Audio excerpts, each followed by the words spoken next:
The lesson today is the third method for solving quadratic equations, and it's called the quadratic formula. Recall that with the previous methods, we had to be able to factor the quadratic, or we had to be able to isolate the x squared on one side of the equal sign. That doesn't always work. Not every quadratic expression can be done that way. So we now have the quadratic formula that we can use as well. The formula is developed in a beautiful way, which includes completing the square and some other methods that you see for isolating the x. You're not responsible to understand that development, but if you are interested, check page 267 of your textbook if you'd like to see where it comes from. But this is the quadratic formula. X equals negative b plus or minus the square root of b squared minus 4ac all over 2a. Notice that there are two solutions, one for negative b plus everything under the square root, and one for negative b minus the square root of everything under the square root sign, and it's all over 2a. Keep in mind to know what b, a, and c are. You're recalling that the solution is to this equation where a is the coefficient of the x squared term, b is the coefficient of the x term, and c is your constant term, and everything is set equal to 0.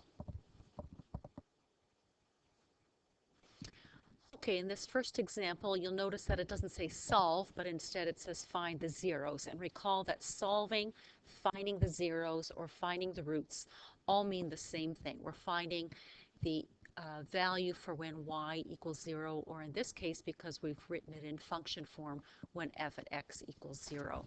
So we could write that as 2x squared plus 3x minus 4 equals 0. In order to substitute into our formula, it's important to recognize the values of a, b, and c. So a is equal to 2, b is equal to 3, and c is equal to negative 4. Be careful to include the sign with each of the coefficients there.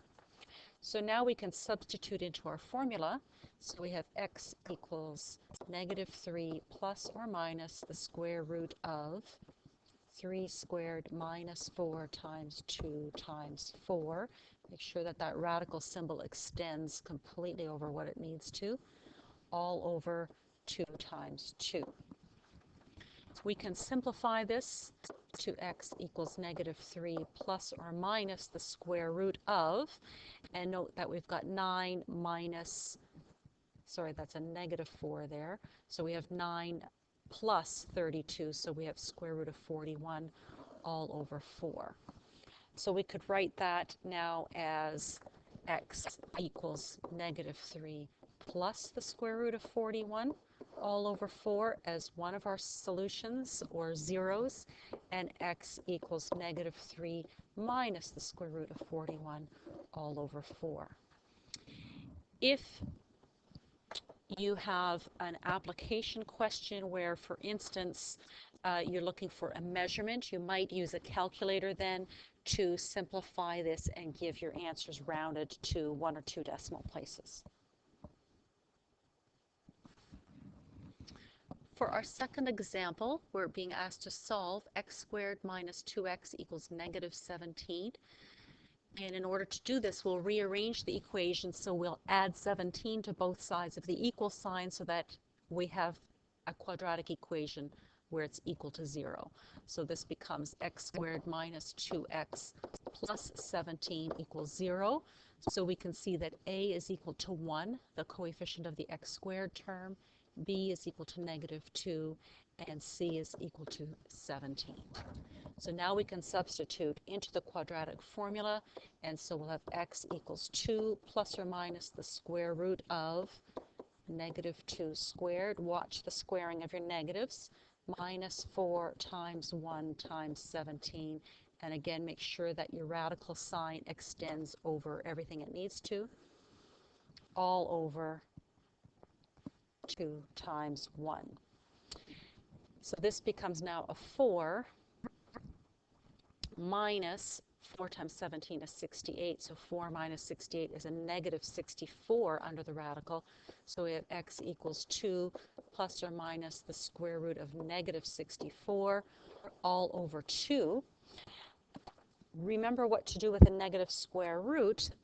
Positive 64 has a square root of 8, and square root of negative 1, remember, is I. So this actually simplifies to x equals 2 plus or minus I 8. Sorry, let me write that correctly here.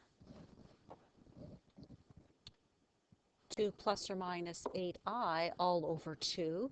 So let's write that out. You can see that we can factor a 2 out of every term. So we can see that x is equal to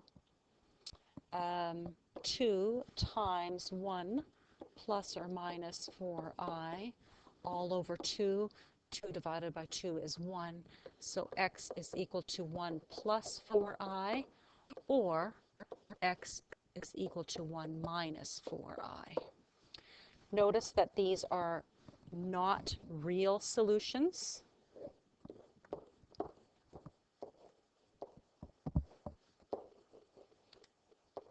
So if you think of the graph of the parabola that you would have if you had y equals x squared minus 2x plus 17, we know that the graph then never crosses the x-axis.